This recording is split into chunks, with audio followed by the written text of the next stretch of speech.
clearly COVID is an incredibly discerning bug, because you can have 30 people at a wedding, 30 people at a funeral, you can have a football match, but 7 people in my back garden and the bug is going to strike. Explain how that works.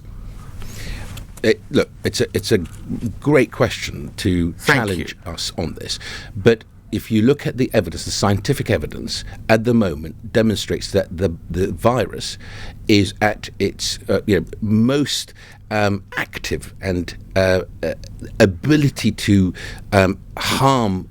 You're not answering my central point. No, I'm going to tell you. 30 people at a wedding. I'm going to tell you. 30 people, but 7 people at a barbecue, and we're all going to get it. I'm going to tell you. So it is at its most active, and it has the ability to harm people when we socialise at a wedding.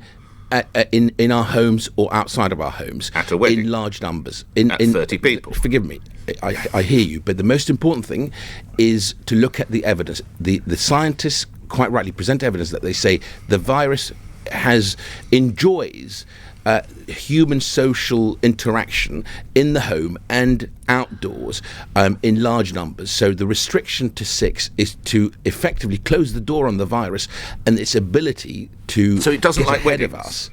Well, no. COVID doesn't like weddings, and obviously is desperately upset at funerals. I just don't get it, Minister. With weddings and funerals and the workplace, there are provisions in place to make them safe.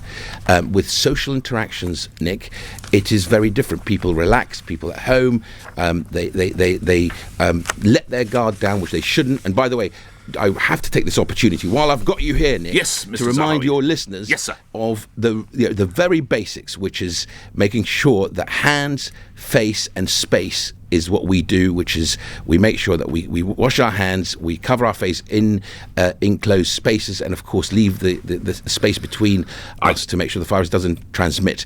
Really important. And of course the rule of 6 coming in on Monday.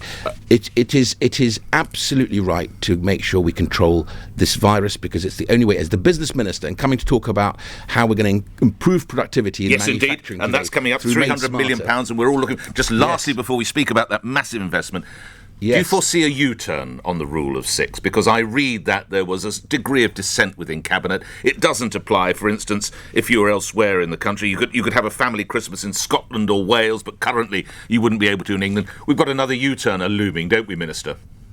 Well, first of all, that story is completely untrue. I've seen it on the cover of one of split in the Cabinet newspapers. That was completely untrue. I can't obviously comment on Cabinet discussions. No. But all I would say to you is Scotland has its own rule of 6 that they've introduced, and I think it's the right thing. I think it's the right thing to do, because actually, if we keep control of this virus, if we keep our local action plans working, then I think it's the best way. You've seen the figures today. July GDP growth is steady at 6.6%. Indeed, we're going to talk about growth. But how come COVID will not affect Johnny in Dundee, but will go after Johnny in Doncaster, a little boy? How come? Well, if they're under 12, how come the English boy isn't safe, but the Scottish boy is? We've chosen the path of a simple, direct message. People can understand the rule of 6. It's very straightforward, and I think it will deliver on what we wanted to do. We have devolution in the different administrations in the family, that is the United Kingdom, have scientific advice that's devolved to them, and they make those decisions accordingly.